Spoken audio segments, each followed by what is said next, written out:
Hello, world, and welcome to the Innovation Coaching Podcast. My name is Klaus Hostel, and with me I have Anders Skaani Andersen. And Anders, tell me how I can help. Well, I'm in a new situation in life. I've been a pastor in the Danish church for 10 years, and now I'm looking to do something different. Due to family circumstances and logistics, we need to move. And since my work is tied to my home, like I live in a vicarage, I have to leave my job if I leave the house. So I need to find something new to do. I could look for a different for a new job as a pastor, but there's not really anything available right now close to where we want to settle down. And I also see this as an opportunity to try something different. I've been doing this for 10 years now, and well, I wouldn't mind a change. Interesting. And that's a great place to start. Let's see if we can do something about that. Tell me of some of the thoughts you have already. Well, I mean, I keep running into this wall, which I, to a certain extent, perceive as a wall of prejudice. Because my experience is that as soon as people find out I've been a pastor for the last 10 years, they kind of put me in a box of someone who just wants to, I don't know, preach and only work on Preach. Sundays. Yeah. And I think they don't really see the skills that I have. I mean, I have 2 master's degrees. I have a bunch of international experience. I have plenty to offer. And within the fields that I would feel that I was most compatible with, the NGO world, humanitarian work, the social sector, I've not really had any success at all, even with jobs that I've been more than qualified for. And now I'm in sort of a weird position because I've been offered a contract by Ah, yeah. So and I haven't seen the details yet. It's very new. It's after I said it's only 1 or 2 days ago. So it's after I said yes to go on this, and I haven't decided yet if I'm. I mean, when you're in a job search situation, you like to keep your options open until the contract is signed. And also because this is construction side logistics, which is pretty far from interesting, but somebody who understands your diverse skill set. yeah. So this is something very different. I'm not going to go into details about the company or the contract, obviously, but since nothing is signed or Sure. anything. But and I'm pondering, should I do this? Would this like be taking my career too far away from where I came from? And I mean, this is a job with a fairly low amount of long-term security. This is very project Hmm. oriented, and that's like my big headache in all of this. I have a family to take care of now, which is also one of the reasons why we're relocating. I have a daughter now, and 9 months old. I'm on paternity leave for the next couple of months, so I'm in no stress. Been on paternity leave for a week now, so I have 2 months left before I need to start working again, and I would prefer to find something so that I would start uh,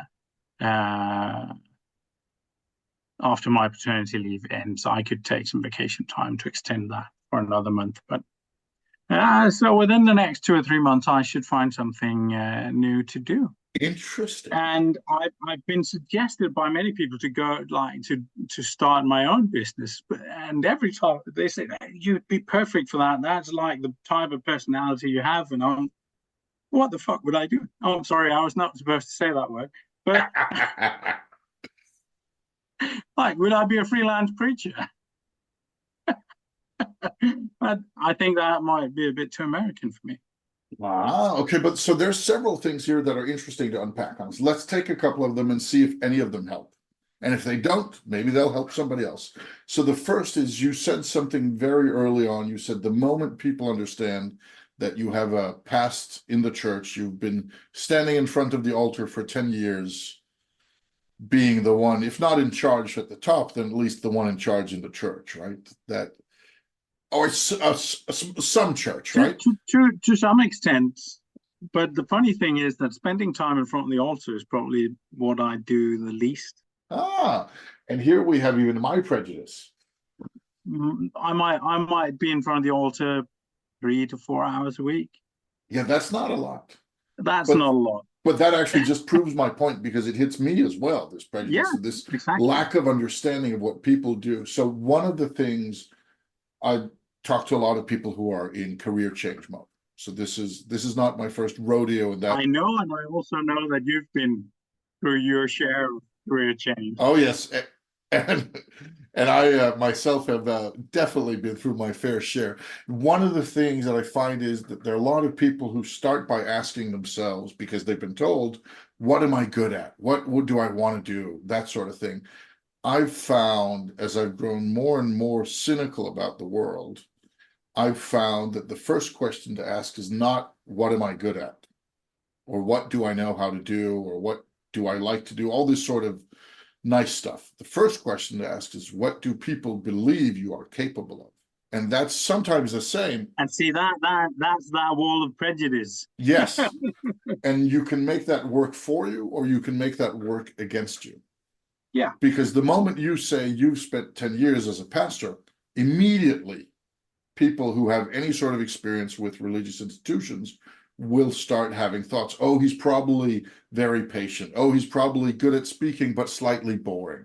Oh, he's probably pretty good at organizational stuff. Oh, he's probably looking for all these sorts of things. They may or may not be true, but they're all shorthands. Like if somebody's been to the military, you think fast decisions, good at crisis, but maybe not super patient and not focused on the bottom line, but good for change, right?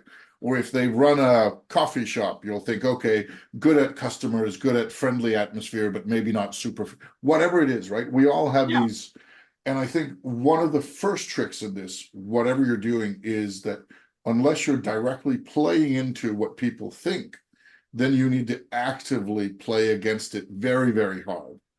So I've known you for a year or two, or 3 or 5, or a little bit more. Well, I think we've known each other for a bit more than 20 years now. Yeah. And I remember when you were quite a bit younger, you organized rock festivals. Yeah, I did. I was part of that, and I've been in the concert festival scene for 20 years. Exactly. Where none of that is apparent from the ex-pastor. No. If the first thing you hear is say, this is Anders, he's an ex-pastor who's organized rock festivals for 20 years, is a very, very different than this is Anders, he's an ex-pastor. Yeah. Both are true, but if so I think one of the first things that might or may not be useful, but is when you are looking at things, if you don't come out of the gate swinging with your big bat of here's why I'm not how you think, they're going to judge you as they think you are. And either lean into that, either go and say, I want to be a school counselor because I used to be a pastor. And they go, oh yeah, he's probably perfect for the job. Even if you know nothing about education, you hate young people, whatever else it is, because it fits the image. Yeah. Where if you go and say, I want to be a project leader somewhere or whatever else it is that actually matches your skill set, you're going to be up against that prejudice. So first micro tip that may or may not be relevant, and to anything from how you present on LinkedIn on which you are, or how you write in your application letters, that the sooner you reveal the stuff that doesn't go with pastor, the sooner they're going to see something else. Where the moment you say, I used to do this, and then like in line 10, you say, well, I also am pretty good at this, and I know how to do this, and I have 2 master's degrees. That's no. Yeah. If it says preacher with a master's degree, okay. Preacher with a shotgun, right? Then it's fast enough to remember. Where if you don't do that, then go for stuff that actually allows you to lean into that prejudice. That's the first thing I think. And I don't know how much you do that already, but do it more. Because it cannot be understated how strong our, let's not call them prejudices, be nice and say, our shorthand for the world, our quick lenses to view the world through. Oh, you're an American? Oh, I know how you are. Oh, there's 350 million of you. I guess some of you are different, but I still have all these like this, and this. Yeah. Oh, you're a man, or you're a whatever it is. You're a young father, all that sort of jazz. Second thing that might be interesting on that account is, let's talk a little bit about that job versus freelancer versus doing your own thing. Yeah. Why do you want a job?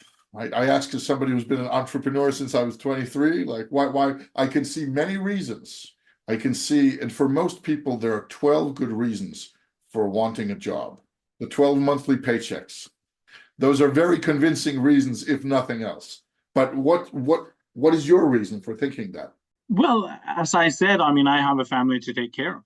So, and I, with a pastor's salary, and me having spent quite a part of my adulthood also doing very low paid NGO jobs, I don't have savings that would allow me to just risk it all and say maybe I won't have an income for the next 6 months or so. So there's you don't have a lot of runway. So I mean, there's a huge financial, and those are the 12 monthly paychecks, and that's just how it is. I mean, if I had more money, if I had the financial safety net to say I can take 5 to 6 months and see if this boat floats.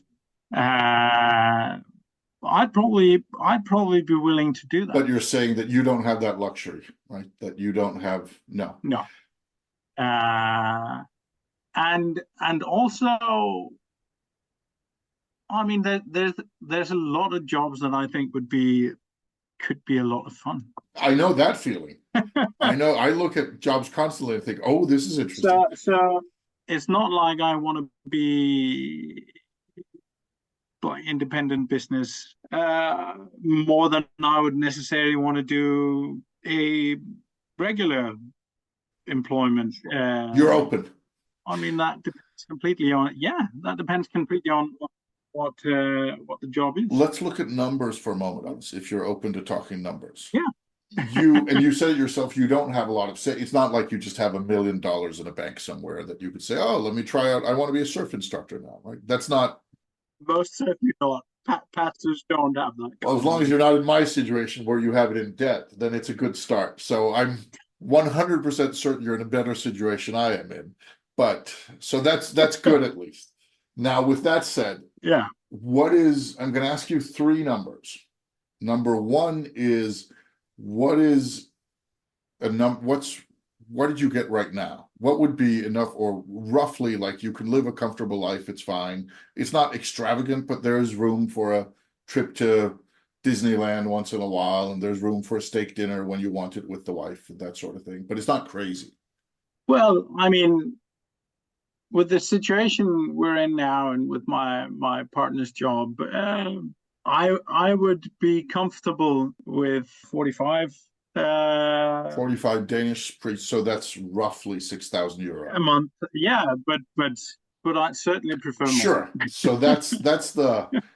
Of course, my financial situation right now, again, living in a vicarage and all that, makes my salary less comparable Sure, because you to get housing and that sort of thing. regular Yeah. salary. So that complicates the numbers talk a bit. But if I made less than 45, I would have to downgrade my family's situation. Not that we're in any way living luxurious at all, but yeah, but we're doing okay. So 45, that's our baseline. That would be nice. Not extravagant, but nice. What would be nice? Really nice. Not like crazy, but what would be really nice? I mean, the jobs I've interviewed for over the last month have been in the 50 to 60 range. Very nice. And for those who don't speak Danish kroner, we're talking about 7.5 euro for a kroner. So here we're about 7,000-8,000 or so. Yeah, yeah. And if we look the other way, how low can you go if you really tighten your belt without dipping into savings or losing money every month?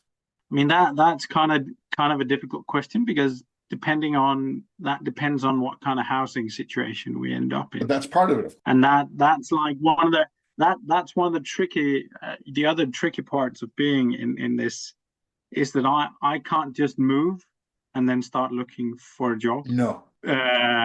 Because I can't keep the job I have now if I move. Sure. So my housing and my employment is tied in together. But I mean, at least for a while, we could do with, I don't know, late 30s. Got it. Okay, but that gives us a floor, that anything under 5,000 euros pre-tax, and then it begins to hurt. It would put us in a less than acceptable situation in terms of family. Sure. You know, we have all the expenses tied into. And of course, that can happen to any of us anyway, and we make it work. But I hear you. Okay, so that's the range we're looking at. Now, in that, have you considered, if not going out and going completely on your own, have you considered like a combination thing, something where there's both a main gig and a side gig? I have considered doing that. I mean, that's a good thing about there being a pastor shortage. I could always take, extra services once in a while doing something else.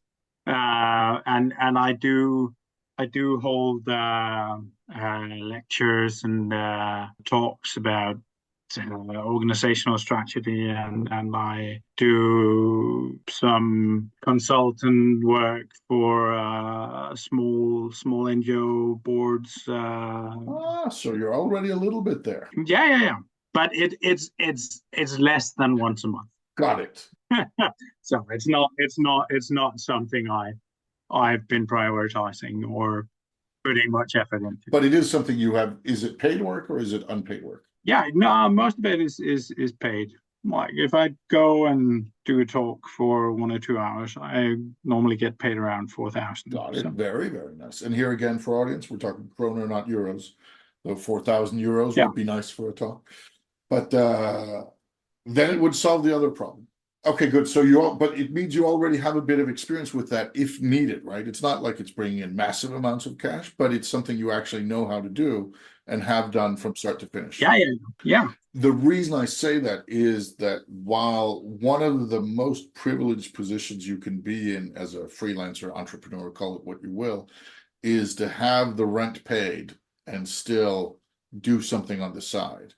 Because one of the tricky things, right? You said you can't afford to not earn any money for 6 months, but you could probably afford to not earn any on the side gig, right? Which means that it would be, and if you take that thinking a little bit further and say, okay, I'd like to go out and get a job, whatever that looks like. Maybe it's the construction thing, maybe it's something else, but I'd also like to, on the side, create a side gig that is only going to work if it works exactly as I want it. So it's what you want, it's when you want it, it's how you want it, and it's also money. Because the alternative, if it doesn't work, is fine, because you already have that stability, right?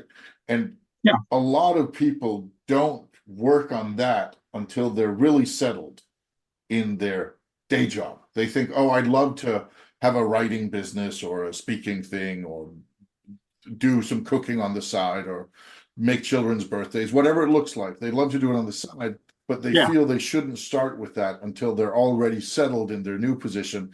And of course, which time they're way too tired and exhausted, so they don't get anywhere.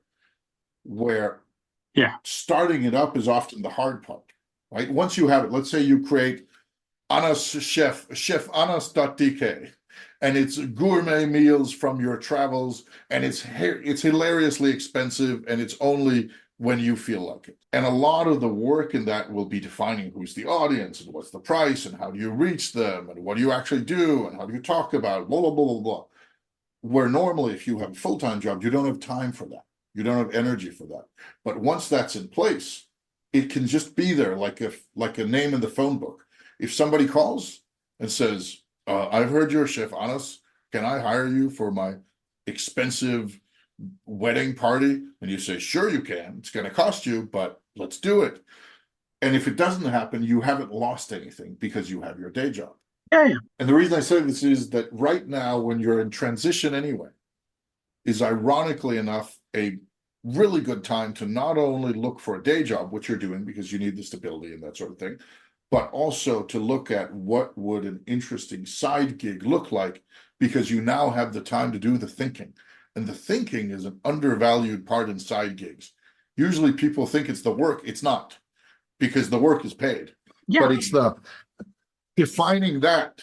No, definitely. And I mean, luckily, I have been doing some of that already. Yeah, so you're already halfway there, right? I'm halfway there, though. I think your estimates on how much time you have for yourself while on paternity leave. Very low, very low. Very, very low. No, I understand that part. But the fact that you found the time for this speaks highly of how well you're doing as a parent. Because my partner has holiday this week, so otherwise, yeah, she would be at Yeah. work now. Now, and if you already, let's say it's the speaking business, right? Let's say it's taking what you do, it's organizational strategy, it's using what you know, except you take it, instead of doing it mainly for NGOs, you say, I work for 3 groups. I work for NGOs, they get it cheaply, but they pay. I work for small companies, they get it somewhat cheaply, but they pay. And then I work for big organizations and they pay a lot. And the nice thing is that right now you're doing it as a side thing, and mainly because it's interesting and you get to have a little bit of extra impact, right? You're not doing it as a money-making scheme. If it makes money, it's great, but that's not the main point. Where if you say, okay, I'm now going to create a created side gig where the goal is to not only have some impact, which is good, but also to put some money away, means that you set prices not after what you think people will pay, but after what you think you would like to be paid. Because if nobody ever hires you, that's fine. And if somebody does, then you go, woo, woo, woo, woo. We can't see it because this is a podcast, but this is me doing dance moves. Yes. As an option, at least, right? While you're doing the other, and I know you're on paternity leave, so you have a limited amount of resources and time for that. So that would be my second recommendation, is that if you are. Yeah, but the thing is, I'm a lot of that process is actually established That's already. Even better. It's just been fairly dormant, because I haven't had the time to do anything about it, and also because I have absolutely no clue how to do the whole advertising. That's Advertisement is one of the things they don't teach you at theology school. Let's look at that for a moment. Yes, I have a website, it's not an advertising or a marketing miracle. And also, to be fair, websites only work if people visit them. Exactly. Right? That it's very easy to get caught up in doing the perfect website. But let's talk about that for a moment, because you have a pretty big network. I do. Yeah, I do. And one of the things that a lot of people who are moving from career to freelance think is that they're going to sell to their network. This is especially true for people who leave big organizations. They've been at Lego or Mask or something like that. And then they think, oh, I'm now going to leave it. And now I have this huge network, so I can basically sell what I did before, just cheaper. And now I'm doing it. And they find out it doesn't work that well. Yeah. Where what does work incredibly well is if you have a network that knows what you do, because then your network is your sales force. Yeah. But it only works if they know either specifically what you do, or you do something that is very, very niche, preferably both. Right? For many years, I was a guy who did role playing. I had a role playing company. Everybody I met knew that Klaus did role playing stuff. So I would get contacted by tons of different people saying, so I talked with this person about something role playing, and they said, you should talk to Klaus. And sometimes it would be, I'd like advice for my daughter's birthday party. And sometimes it would be, do you know any good books? But it could also be, do you want to come and do an event for us? And one of the reasons that worked was because I also had this big network, and they all knew what I did. They all knew that role playing, that was me. If it had to do with role playing, it was me. So I would constantly get people sent my way because my network knew what I did. And where a lot of people who are freelancers fail at that is that their network doesn't really know what they do, especially if it's not specific. If you know that you're a carpenter, or you're a graphic designer, or you're a gardener, something where it's very clear what it is you do, then it's easy to remember, right? If you are, one of the nice things about being an electrician, you probably have an electrician friend or two. And if we were talking and I said, oh shit, honest, I'm really looking for a good electrician, and you'd say you should call Camila, because you know what Camila does. I have a Camila-sized problem, and you kind of just put it together. Where when it gets more fluffy, when it gets to things like organizational strategy or culture or communication, Yeah. then it's rare that somebody says, you know what, Anas, I've got an organizational strategy problem. And you said, you should call Camila. Yeah. Right? Where the more specific it is, the more you do whether you run a 2-hour laughter workshop, or you help people with fundraising better, or you teach them how to communicate better with their kids, or something where they can see, I see clearly what it is. I don't know how he does it, but I see what the magic is. Yeah. Because that means that suddenly your network is going to, in those random conversations, say, you should talk to Anas. And right now you've had that, everybody knows you're a pastor, except you're not selling anything. Where right now you need to take that everybody knows into a, what are you selling? And you're probably running into some of that right now, since you're looking at that job change. Also because your network is saying, oh, Anas used to be a pastor. And what does he do now? Well, I don't know. He used to be a pastor, right? So they're not immediately seeing, a job doesn't run past them and then they say, oh, this is Anas, or this is Anas. Where the moment you have a friend that's that gardener, every time you see anything to do with gardening, you are automatically thinking, this is Jack, and this is Jack, and this is Jack. And people who have that very, very clear profile, sometimes it can even be comically clear. Yeah. That makes it very, very easy for their network to throw stuff at them, to recommend them for things. Yeah. And I think part of the challenge you're in right now is that you have a big network that knows what you're doing right now, but it doesn't know what else you could do. Yeah. And if you want to use that, whether it's for a new job or for like a side gig thing, then making it very, very clear to your network what you're doing is a strong way to go that, right? Now I see what you mean. Yeah. No, that's good advice. Thank you. Thank you. Sprinkle in some good with the bad. Right? And that, of course, doesn't solve it tomorrow, sadly. But it does make it easier for people to kind of to recommend you to things, or to say, hey, have you seen this opportunity? And the longer you have it, the more it builds. That's the tricky part. That I had people come to me and say, oh, we worked together 7 years ago, and now I have something that you'd be perfect for. And that's a long lead in, right? And you only have a couple of months, so you can't wait for that for the job. No. But you might start building that, and you already are building that for the potential side thing, especially if it's a little bit more organized. Yeah. So that's one super effective form of marketing that they sadly don't teach you, but should, is don't sell to your network. That's actually very hard because they don't want to pay. They're bastards. They just want you to do it for free. But if you let your network sell you, that's a very, very different thing. As for that actual job, before we kind of run out of time, let's talk about the actual job. First question, ikigai, does that mean anything to you? Oh, that's that Japanese term. Yes. Do you know what that means? And is that convergence of a lot of good things? Yes, yes. Elegantly put. It is essentially it's four overlapping circles. And at the middle, there's the stuff that you're good at, that you like doing, which is not necessarily the same, which the world needs and is therefore prepared to pay money for, and that the world needs and it makes the world a better place, which is again not necessarily, but if you can find something within that four, then you're usually on a pretty good path. Yeah. Have you done any sort of like exercises with writing a list or that sort of thing with something or something like that? Not in that context. And I no, I haven't. I've just been CV building. And had the experience of figuring out how vastly different job interviews are in different types of businesses. Crazy different. So so it's like the first time you go into a job interview in a new business, you just tackle it. Yes, yes. And just sitting there thinking, what just happened?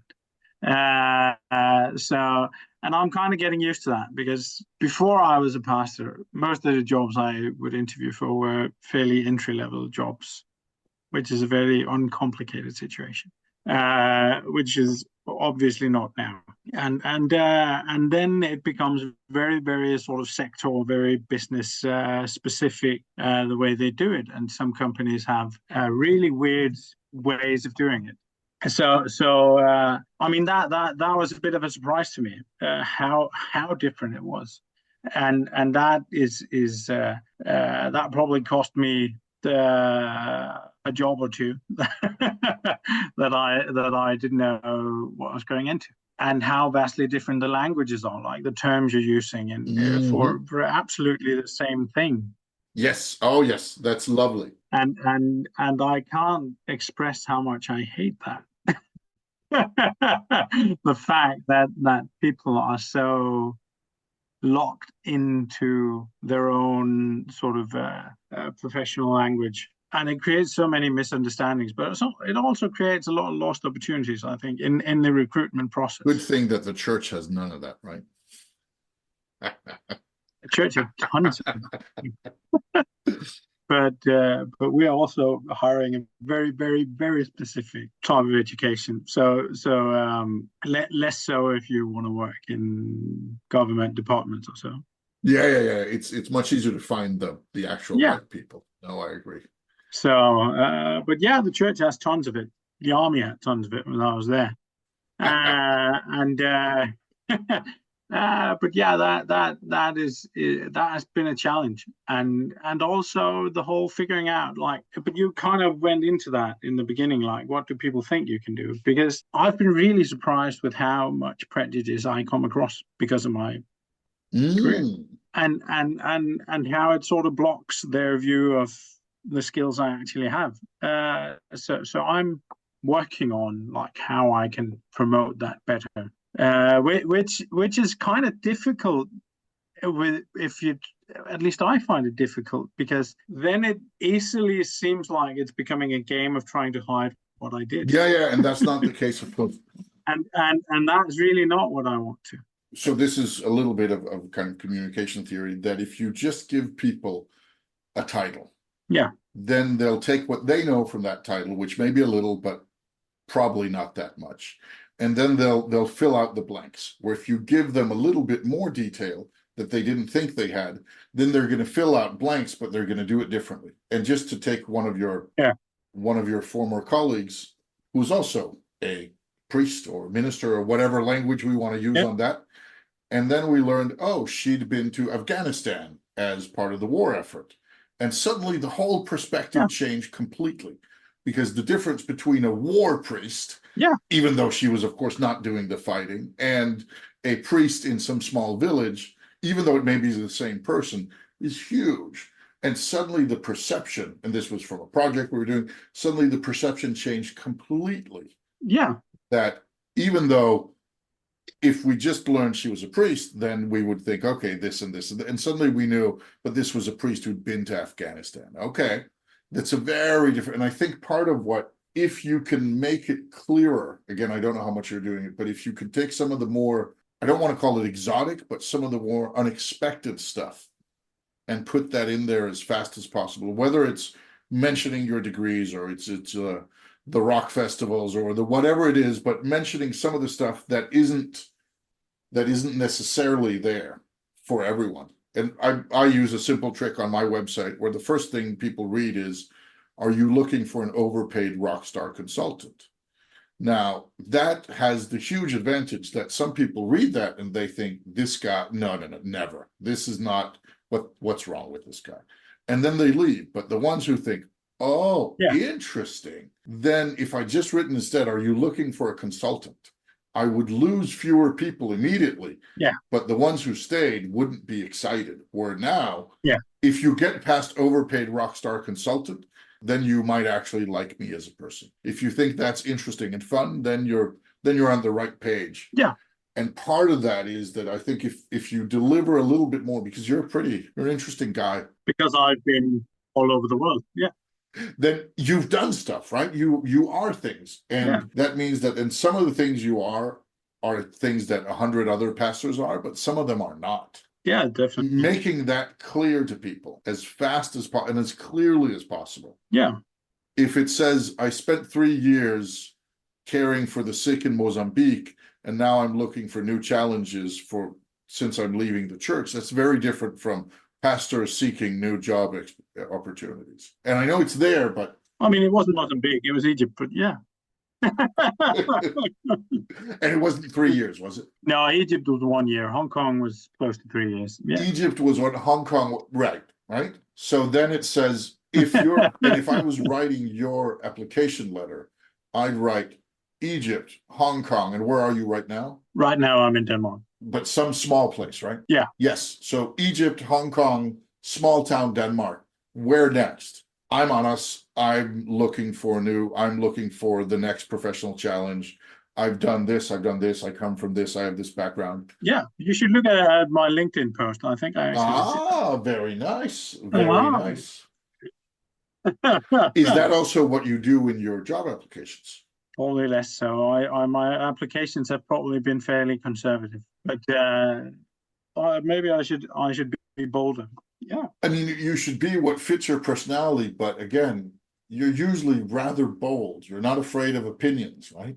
No, that would make my job difficult. And it would be a little bit of a shame if the first impression people get of you in writing is vastly more boring and conservative than the reality they can get. Yeah, that's true. I'll end with that, then we'll round off. But there's a story I got from a friend. He talked to one of Oprah Winfrey's producers at some random moment. He wasn't going on the show, but he'd met one of her producers and asked, how do you get on the Oprah Winfrey show? Like, biggest talk show in the world, how do you get on Oprah? And the guy said, by being a caricature of a human being, that you need to be so memorable that within seconds, people are like, oh, I'm going to remember this guy. Yeah. And if that works for Oprah, it might work for a job application as well. So I'm not going to apply to be Oprah, but yeah. Just right. I want to be Oprah. Skip the rest. Skip the...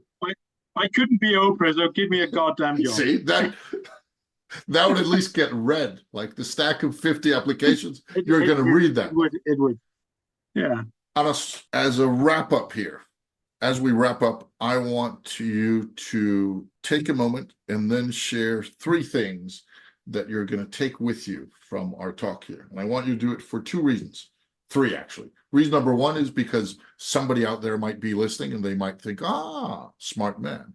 Number 2 is I'm curious, but most of all, if you say it, there's a better chance it'll slip in like a discrete memory anchor and you'll remember it tomorrow. 3, and it can be, you can be mad or inspired or insightful. That's up to you. But 3 things you take away from our 40-ish minutes on the air.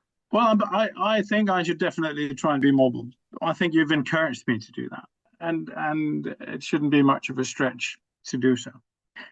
I definitely like what you said about network as a sales force. I never thought of it that way, and that was a good angle. And you know, the having a clearer profile. It's probably something I'm going to be struggling with for a while because I have done just about everything. I just released a board game. Exactly. So that was two things. And the thing about, what people, the prejudice they have, like what they think you can do, being more aware of that and leaning into or leaning very much away from it. I think I've been trying to go sort of the middle way, and I can see how new strategy might be worth going for. Worth at least considering, if nothing else, right? No, definitely. Thank you for those three, Anders, and thank you for your time. And most of all, thank you for your courage. One thing is coming to me with this sort of thing and sharing that with me. I think that's impressive enough, but another is sharing with people from all over the world. So thank you very much for doing that. And to all of you out there, thank you for listening. You've heard Anders Skaani Andersen and me, your host, Claus Hostel. Have excellent days out there.